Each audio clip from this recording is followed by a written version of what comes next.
কি নাই ভাই? শবে বরাত নামে কোনো শব্দ নেই, আছে লাইলাতুন নিসফুম মিনাশ শাবান, শাবান মাসের মধ্য রজনী। শাবান মাসের মধ্য রজনী। শাবান মাস কি? উত্তর, নবী সাল্লাল্লাহু আলাইহি ওয়াসাল্লাম রমজান মাসের পর যে মাসে রোজা রাখতে বেশি গুরুত্ব দিয়েছেন তার নাম শাবান। আমার সাথে বলেন, শাবান মাস কি? নবী সাল্লাল্লাহু আলাইহি ওয়াসাল্লাম রমজানের পরে যে মাসে রোজা রাখতে খুব বেশি গুরুত্ব দিয়েছেন তার নাম শাবান। আয়েশা রাদিয়াল্লাহু আনহা তিনি বলতেন যে শাবান মাস আসলে নবী সাল্লাল্লাহু আলাইহি ওয়াসাল্লাম এত বেশি বেশি রোজা রাখতেন যে মনে হতো তিনি রোজা ছাড়বেনই না, সারা মাস রেখে ফেলবেন। বেশি থেকে বেশি রোজা রাখতেন শাবান মাসে। প্রশ্ন হচ্ছে কেন? উত্তর, এমনিতে এই মাসটা বরকতময় এবং এই মাসে আল্লাহ পাক তার রহমতে বিপুল সংখ্যক মানুষকে জাহান্নাম থেকে মুক্তি দান করেন। সুবহানাল্লাহ। নবী সাল্লাল্লাহু আলাইহি ওয়াসাল্লাম এই মাসকে তাজিম করতেন। এই মাসের সম্মানার্থে, এই মাসে আল্লাহর রহমত বরকতের স্বার্থে নবী করিম সাল্লাল্লাহু আলাইহি ওয়াসাল্লাম এই মাসে বেশি বেশি রোজা রেখেছেন। সুন্নত কি শিখলাম? শাবান মাসে বেশি বেশি রোজা রাখা সুন্নত। একটা কি পেলাম ভাই? শাবান মাসে বেশি বেশি রোজা রাখা সুন্নত।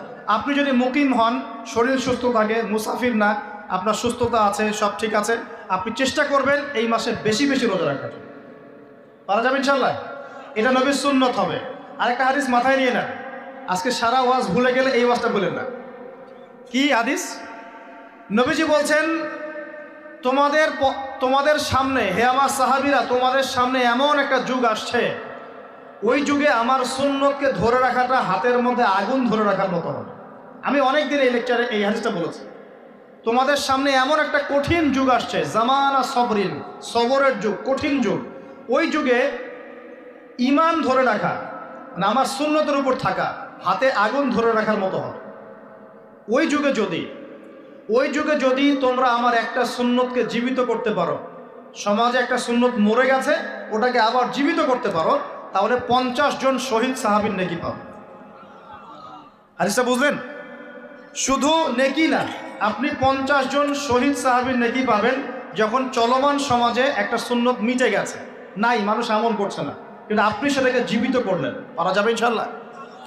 একটা দেখাচ্ছি, যেমন সাহাবীদের যুগে মানুষ মসজিদে ঢুকলে কি করতো জানেন? আগে 2 রাকাত নামাজ পড়তো। কি করতো? মসজিদে ঢুকেই, ওযু অবস্থায় মসজিদে ঢুকেই তারা বসতেন না।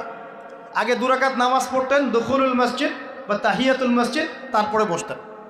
আর নবীজি বলেছেন কিয়ামতের আগে আগে এই দুখুলুল মসজিদ, তাহিয়াতুল মসজিদ, এই নামাজটা উঠে যাবে। উঠে যাচ্ছে না আস্তে আস্তে।